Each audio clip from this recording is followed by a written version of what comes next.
The Maple Leafs end a 4-game slide in a comeback win over the Lightning. We'll break it all down and give you our 3 stars of the night. All that and more coming up on today's edition of the Locked On Leafs podcast, part of the Locked On Podcast Network. It's your team every day. You're Locked On Maple Leafs, your daily podcast on the Toronto Maple Leafs, part of the Locked On Podcast Network. Your team every day.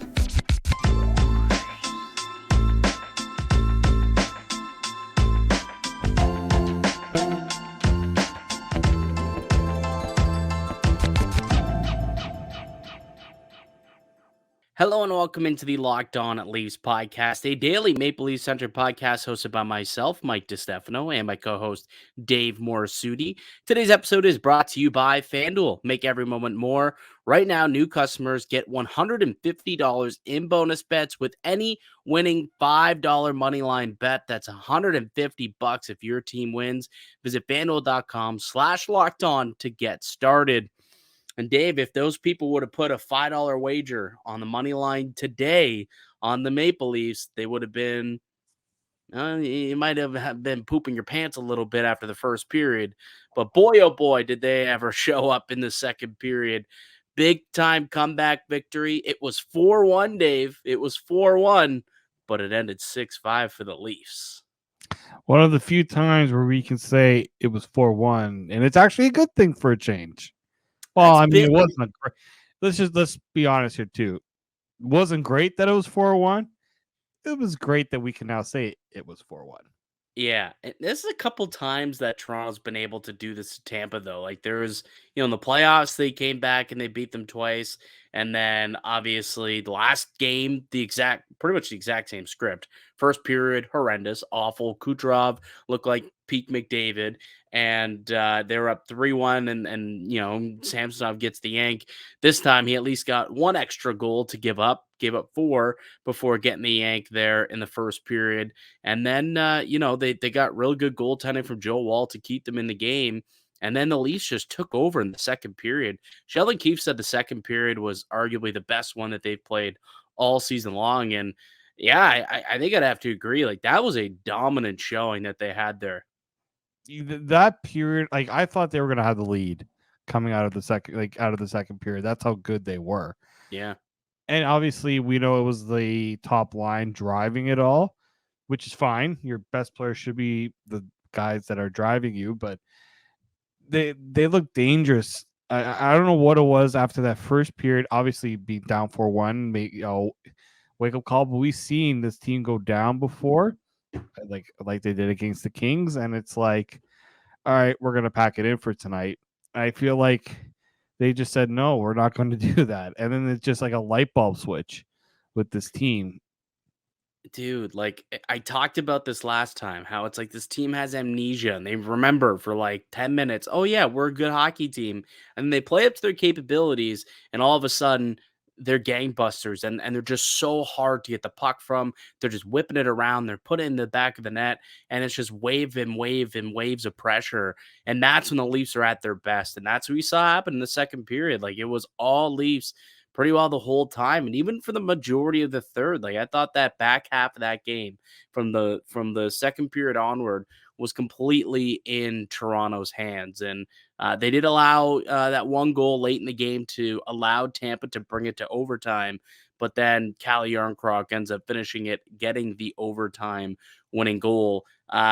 Beautiful pass from Morgan Rielly, I might add. But it's just like, it's such a Jekyll and Hyde Leafs team. It's insane how terrible they can look for 20 minutes and then how great they can look afterwards. Like imagine being Keefe right now and you come out after the first period and you're like, what the hell do I have this? Like, what do these guys have tonight? They got nothing. They're playing sloppy, turnovers. They were outshot, outscored, can't get a save. They were giving so much time and space to Tampa in the offensive end. And they just didn't look, they look very disinterested.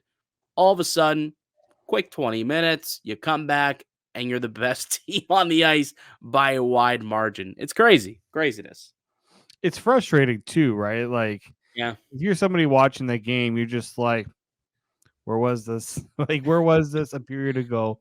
Where less frustrating when you complete the comeback and win the game.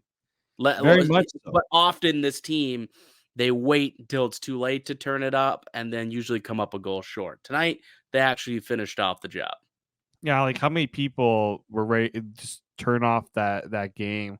It's like, Dude, you know what? Not even gonna bother. go check the messages in the Discord. I think it was 4-1, and I shot a message into the Discord saying, I'm jealous of you people. Y'all can pack up shop and just turn your TVs off right now and go to bed early and get some shut eye. Dave and I have to suffer through this disgusting performance that may end in like an 8-1 defeat the way that they were playing. And we have to watch it because we got to talk about it for our jobs. Lo and behold, I was wrong. They turned it around, and it turned out to be quite the hockey game. Sheldon Keefe, I was listening to his press conference after the game, and he said that he really liked the process tonight and thought that it was maybe the most cohesive that the team looked. Would you agree with that assessment? Yeah, I'd probably agree with that.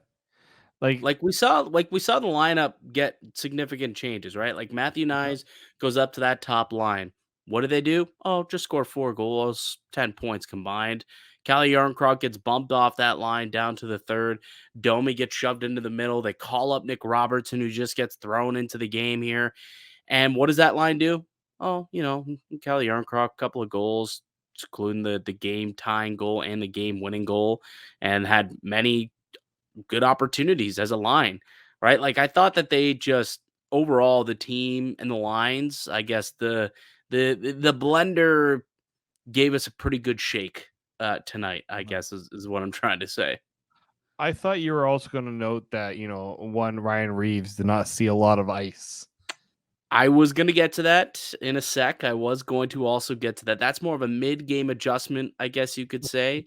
But yeah, Ryan Reaves, like the whole second half of the game, didn't leave the bench. Didn't get a single shift after the I think it's like the 8-minute mark of the second period. Didn't see a single shift after the Leafs. I think it was 4-3 at the time. He got one or two shifts after the Leafs made it 4-3, and I didn't see the ice the rest of the game. Go figure that they played some of their best hockey with him not on the ice. Perhaps, I don't know. Do you think that, I don't want to say that's a wake up call, perhaps, because I doubt it will be, but I mean, doesn't that maybe say something, Dave, that this team might be better off without Ryan Reaves in the lineup? Well, especially in situations where they need goals and he's not going to be the guy to get it for you, right? Like, I think But he's when not you going to look prevent goals either. So, like, well, that too. so if you have goals, you're defending a lead, you also don't want him out on the ice. So, what Yeah. good is he? Right. And so, but and the issue here is, well, the thing that the Leafs can do with their forwards that they can't afford to do with their defensemen is they can double shift some of their forwards, right? Calle Jarnkrok gets bumped to the third line. That means there's some minutes there for him if he wants them because he's not being deployed with Matthews and Marner, and that that's a lot to ask because that top line plays a lot. You can double shift some of those guys in the Ryan Reaves situation, right? Can't really do it on the blue line. So I think, yeah, Sheldon Keefe, he recognized like we're better off in this situation, the situation we're in, can't play him. It's simple, it's just a simple fact, right? And you saw the result that What situation are the Leafs better off playing him over double shifting Yarncroc? Name is the only like what situation situation? really is if they need to get Ryan Reaves out there because somebody is like there's that one time where there's that skirmish in the corner and things when teams are trailing and things like that, things can get out of hand physically where they try to take advantage of, situations, right? You're down well, in this case, the Leafs weren't down, but let's say the Leafs were up 5-1 in this game. Some teams are like, you know what? We're just gonna go and be little, SOBs out there, and we're gonna cause trouble. You put Ryan Reaves out there, and he's supposed to mitigate that. Maybe. But in this situation, there was no need for Ryan Reaves. No. I'll be curious though if like this is the first time that we saw Reaves really stapled to the bench for that much of a game, like the whole second half. I'm curious if it's just because of the game and just that's how the game went, or if perhaps this is maybe the first time that we're seeing the Leafs maybe lose a little bit of faith in the Ryan Reaves experiment, and maybe he takes a seat up in the press box at some point, and potentially they opt for some other players to play in his place. All right. A couple of things that I want to hit on, but we'll probably get to it in our 3 stars of the night. So why don't we take a quick break? We'll come back, hit the 3 stars of the night, and I mean we probably should also talk about the goaltending again because not a good night from Ilya Samsonov.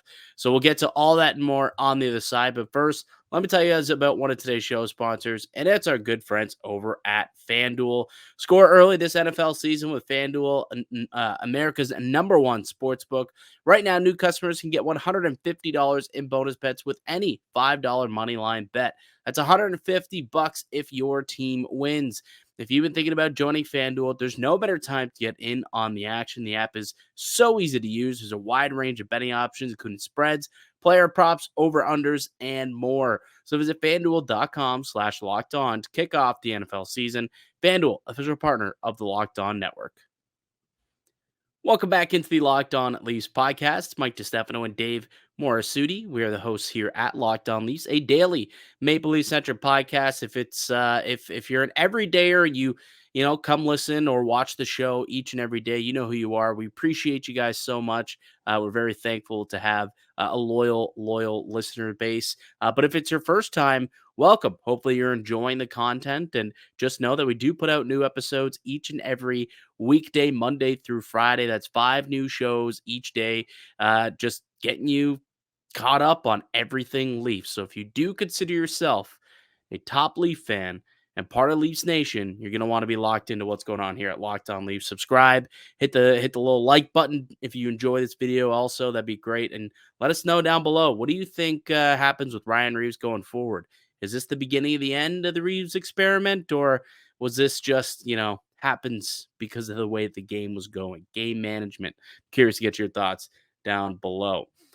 Dave, let's continue to react to this game. Toronto, the 6-5 overtime win coming back. They were down 4-1, scored 4 unanswered to rally all the way back to make it 5-4. Gave up 1 in the final couple of minutes, but then Calle Jarnkrok did score in OT to get the full 2 points and end the Leafs 4-game skid. Let's do our 3 stars of the night like we do after each and every Leafs victory. It's been a while since we've been able to do a 3 stars with that 4-game losing streak. So let's start with the 3rd star of the night. Who you got, Dave? I'm going to go with Joseph Woll. The Leafs it's the second time the Leafs have put him in the situation where he's got to come in, basically say, we need you to basically be perfect and give us a chance to get back into this game. Yes, he did allow the 1 goal, although not much you could really do when you got 2 Lightning just left open in front of the net, but he gave them that opportunity to get back into that game. Yeah, he closed the arm a little bit, not allow the puck to trickle through you, but that's nitpicking. I get it.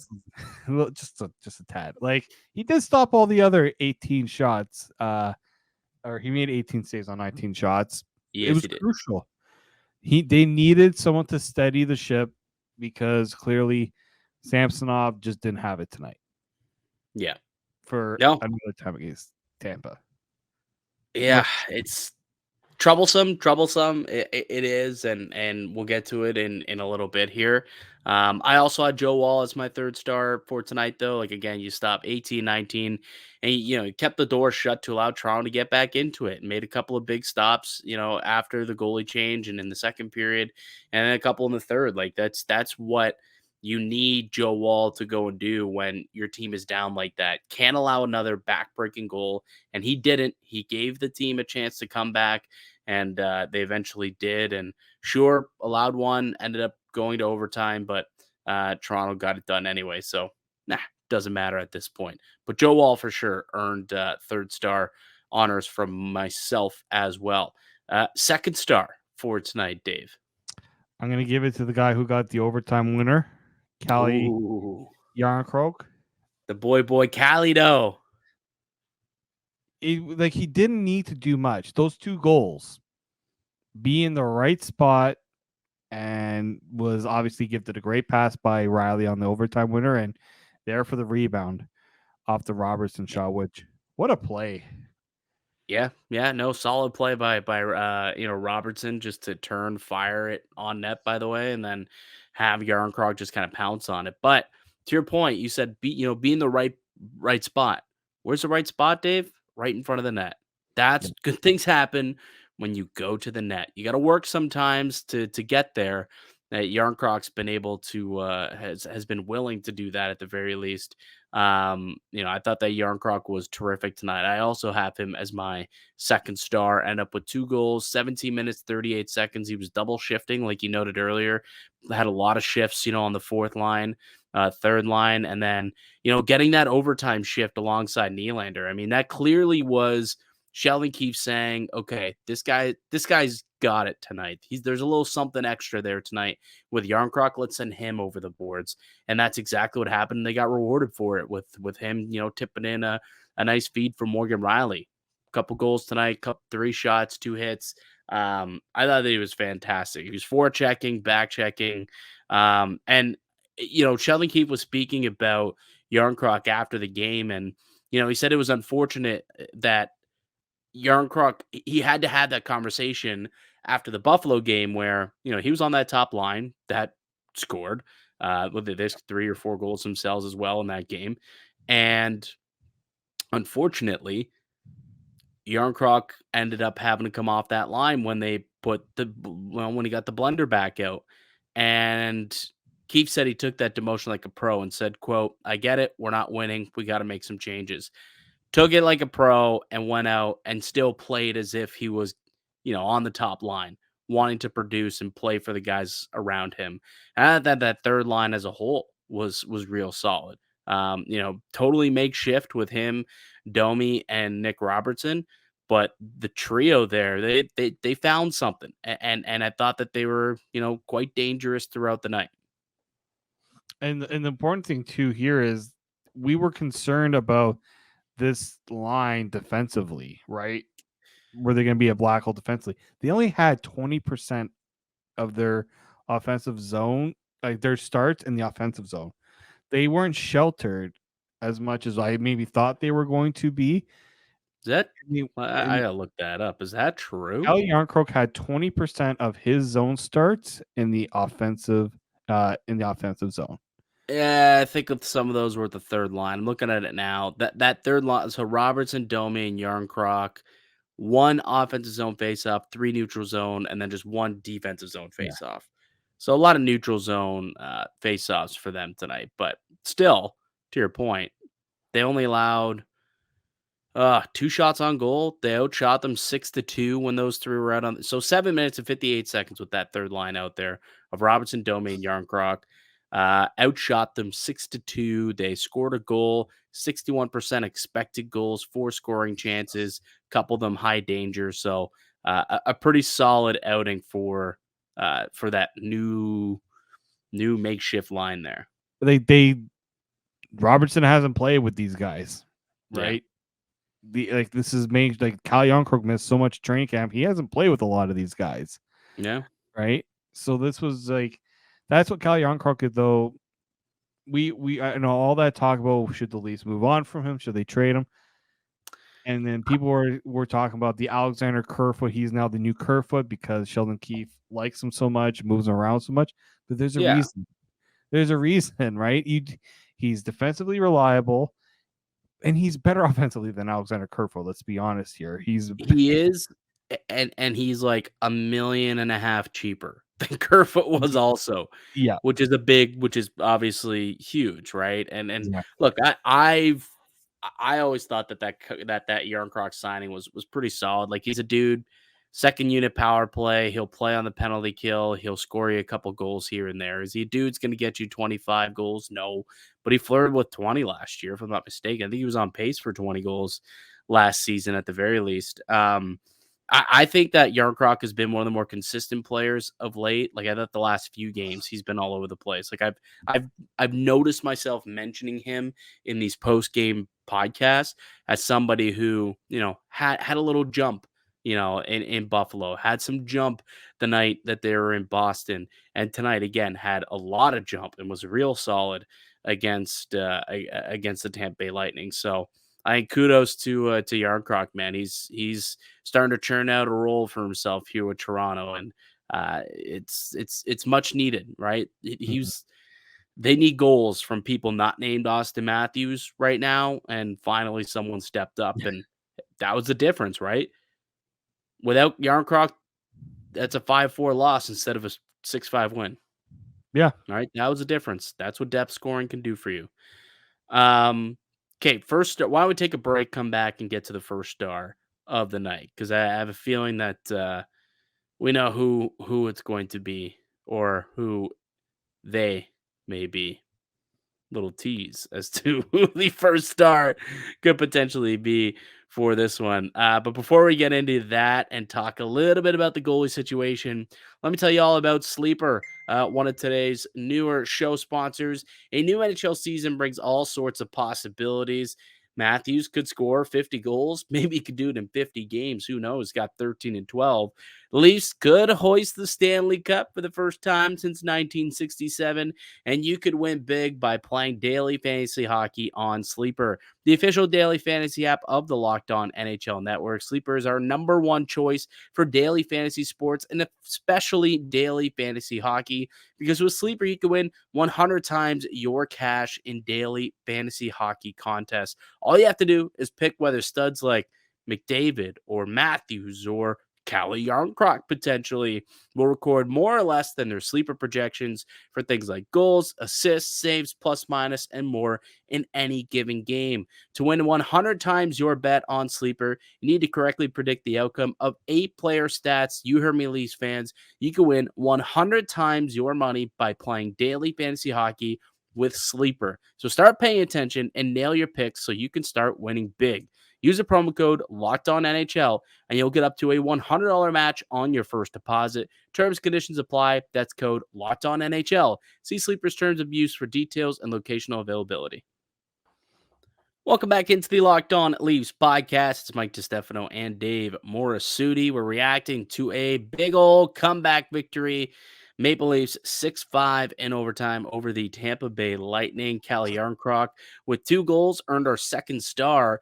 And it's not that often that someone who scores twice, gets a game-winning goal, game-tying goal, is considered a second star of the night. So I'm curious, Dave, as to who got your first star for the Maple Leafs in this one. Taking a page from the Mike DiStefano cheating for the Stars notebook here. And the reason why Calle Jarnkrok isn't first is because he couldn't beat out a whole entire top line. Yeah. That top line of Knies, Marner, Matthews. I think I did mention that I liked the idea of having Matthew Knies on the top line. I might have said that before. And I think I'm glad that Sheldon Keefe realized You this want a too. cookie? You want a cookie, Dave? Little want pat a on the back. Pat I yourself on the back. cookie, I want a biscotti. There's a difference. Biscotti? All right, pat yourself on the back. You're the only one who's ever said that for sure. Yeah, only me. Nobody else can lay claim to that. The thing is, though, like, why did it take so long? Why did it take so long to get these three together? Like, it worked from the jump right away. They had chemistry. And you saw, they scored a beautiful goal. And it's like, okay, this is what this line can do for us. That sounds great to me. And then they rattle off 4 goals combined for 10 points tonight, 64% expected goals at 5-on-5. This line was terrific tonight. They were terrific, and it was. You look at what Matthew Knies brings to that line, right? Yeah. The physicality, going to the right places, right? You have to know how to play with guys like Matthews and Marner, how to complement them. In a way, he didn't compliment them; he elevated them. Yeah, right? Which is what Bunting did at times when he was at his best. He like elevated is a strong word to use. I guess we're talking about 2 like MVP-s type players, but they weren't along for the ride. They were legitimately there as like equals almost in tonight's game. Matthew Knies was at the very least. I thought was he wasn't terrific. a passenger on this line. No, that's the phrase I'm looking for. He wasn't a passenger. He was helping drive this line. right? He was helping them do what needs to be done or what had to be done for the Leafs to come back and win this game. Like let's look at Matthew Knies. I mean, sure, the top line we can single that out and give that the first star because just Mhm. like you and me, I'm sitting here thinking, how could I possibly choose between Knies, Matthews, Marner? Like they all had outstanding evenings, so we give it to the top line. But I do want to like kind of pinpoint a couple of plays that Knies made tonight that really should give Leaf fans hope that this kid is legit. This kid's for real. He's a smart player. He's a good player. He opens up the scoring early in the game, just going to the net, banging out a rebound, screens the goalie on Matthews' first goal, makes a beautiful backhand no look pass to Matthews on the second goal that he was able to just slide in there. If you watch the replay, Jonas Johansson is just looking just befuddled. He's like, "What? That went in? Are you kidding me? What?" He's literally go watch his head. He couldn't believe it when Matthews was selling and gave the crowd the old "Let's go." But again, that play was all Matthew Knies. Great pass. And then even on the Marner goal, like he's the one who bumped it off the boards up to Marner and said, "Hey, go get it." Skates onto it, and then he shoots it, and they score 8 seconds after the Jarnkrok goal to take the lead. He's battling for pucks out there all night long, getting involved in the cycle game. I thought that he was fantastic, and I hope that they can continue to build off of this chemistry, and this line can really continue to be dominant because that'll be dangerous if those three can play at this high of a level on any given night. That's a dangerous trio for the Maple Leafs.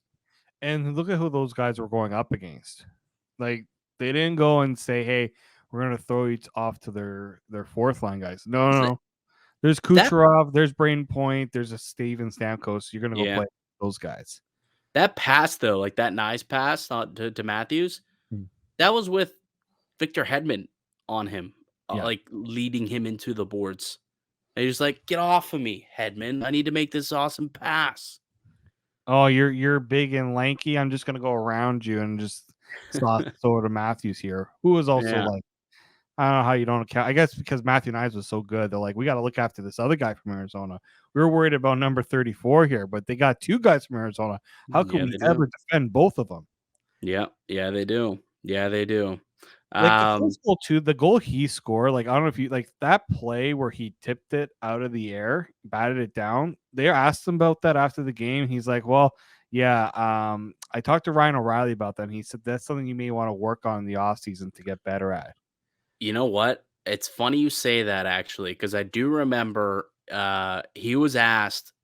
I was in the scrum during the playoffs, I think, and he was asked like, "Oh, what's something that Ryan O'Reilly, that you've learned from him so far in your first few days in the NHL?" I think he said something about like tipping pucks. Like that's what he was Yeah. taught. That's what he learned from O'Reilly, and he said tipping pucks, being net front, and just trying to tip pucks, and how helpful that could be for your team. And clearly, he's showing that that's exactly what happened here tonight, right? Bang the puck down, and then ends up just putting it into the back of the net. So Ryan O'Reilly, that was a solid pickup because he rubbed off a little bit on Matty Knies too here. Yeah, appreciate the mentorship. We got something out of the Ryan O'Reilly trade at least. Yeah, he's doing well over in Nashville. Like scored a Very well. couple. Yeah, he scored what? Yeah, twice against Toronto. And then like he scored a couple more. Like he might be up to 5 or 6 goals. I can tell you. O'Reilly. He is at 7 goals, 11 points in 11 games. Yeah, he's off to a good year out in Nashville. Real solid season. Um, okay, let's have a quick conversation about the goaltending, Dave, because once again, Ilya Samsonov yanked in the first period against the Tampa Bay Lightning. This time, giving up 4 goals on what was it 13 shots this time.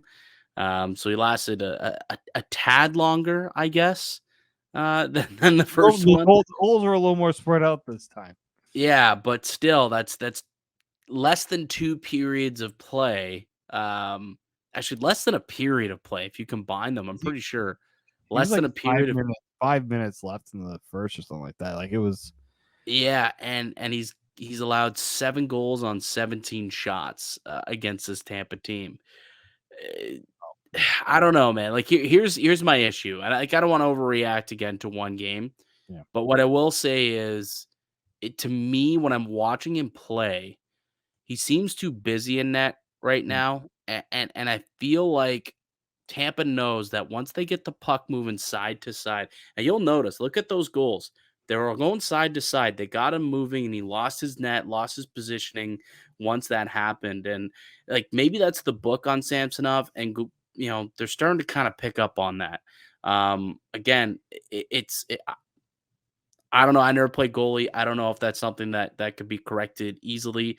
If he's aware of what's going on, if he's not aware, if it's just an off night, whatever it may be.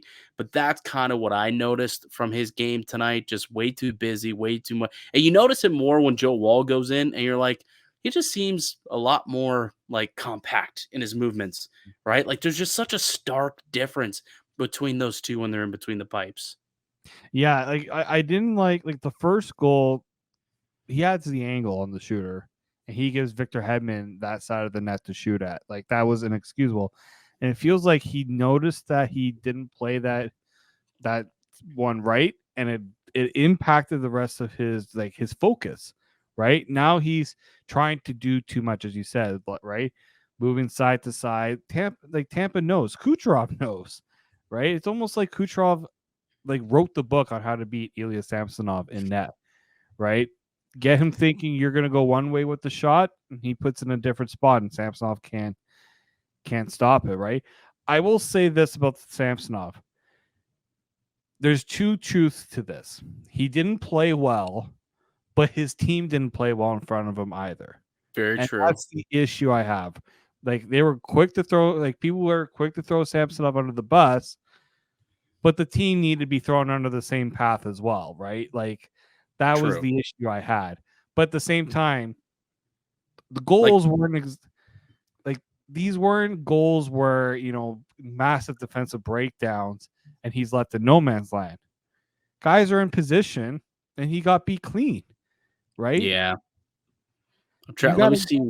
Let me see what the average distance was for these goals tonight because they were pretty far out. I mean, there was, the one that was actually no, yeah, they were both pretty far out. Let me look at it at all strength, so it's not just at 5-on-5 yeah, here. because All strength. you think of the one that Hedman scored. I'm pretty sure that was at Uh, like I'm trying to remember now where that goal was exactly. very far out. It was like the top of the circle. Yeah, I think it was. Yeah, it was like nowhere close to where you should be letting a goal in So there. the average goal distance tonight, the average goal distance allowed on Ilya Samsonov, 73 feet. That's 73 feet. it's That not. was so 2 of the goals were considered like medium Yeah, danger. And I don't know where the other ones are. Oh, because this is just 5-on-5? Oh, okay, that was just yeah, 5-on-5. because it was the one on the power play. So three goals considered medium danger. One of them was a low danger goal. Average goal distance 36.5 feet, I guess, if you include the power play goal, which is a little bit tighter, I guess. It was like in hash marks, but regardless. Yeah, you should not be allowing goals from, 30, 40 feet out, and especially when they're considered low danger or medium danger shots. Those got to be stopped. And that's, the difference because you if you watch, you take a look at the numbers of Joseph Woll. He went 8 for 8 in medium danger, 4 for 4 with low danger shots, and the only Rob Wagner. goal that was scored on him was right in the paint. Right, the only one was right in the paint. They say 7 feet, but that wasn't 7 feet. I don't know, maybe 7 inches potentially. But regardless, like we are now 12 games into the year. I think this is now where we're long enough where we can start to have some concerns here Of about course. Samsonov. Like I remember earlier in the year, like I came on the podcast, I said, whoa, whoa, whoa. We're only 3-4 games into the season. Like we're not going there yet. He can figure it out. The team in front of him has not been playing well, obviously. And again, that was a factor tonight. But you do get to a point where it's like, okay, even if your team's not playing well, and there was times last year where this team didn't play well defensively, and he made those saves and he bailed them out.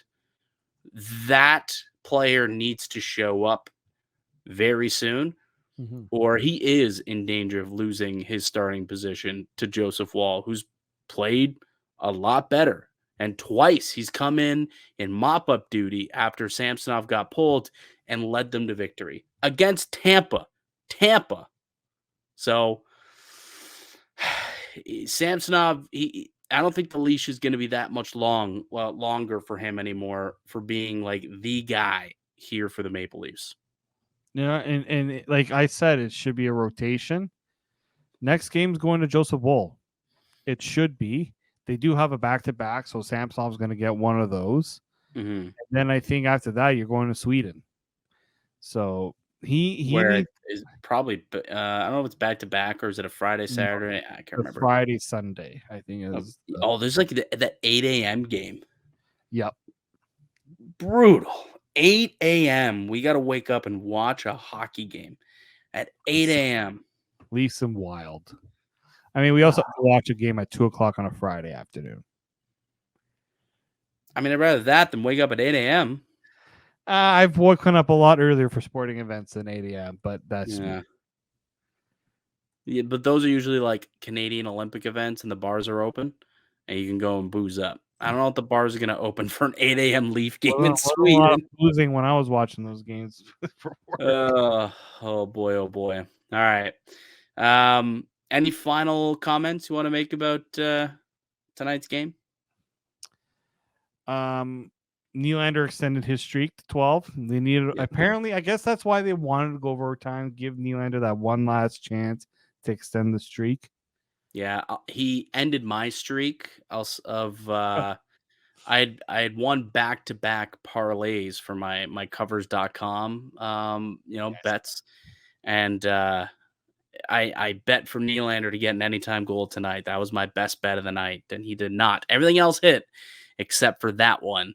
And because he had scored in 8 of the last 9 games against Tampa. Did you know this? He's been a Tampa tormentor. Wasn't able to get on the score sheet tonight. Matthew Knies. They're the boogeyman according to Tampa. Yeah, I mean, Marner also has a crap load of points against them, and Matthews, and anyways, solid comeback win tonight. You put the first 20 minutes behind you. Afterwards, some of the best hockey the Leafs have played all year long. But can they roll it into another solid performance on Wednesday?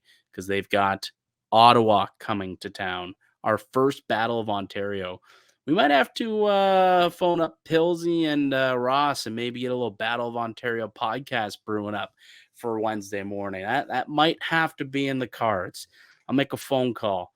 Might have to get the off-ice battle going now that the on-ice battle is about to begin. But that'll do it for us today on the podcast. I'd like to thank you all for listening and supporting the show. You'd subscribe to the Locked On Leafs podcast on all podcast platforms, including on YouTube, where you can receive daily Leafs content. Follow myself on X at Mickey_Canuck, at Day_Morassutti, and follow the show as well at Locked On Leafs. We'll be back with another episode for you guys tomorrow. Until then, keep it locked right here on Locked On Leafs.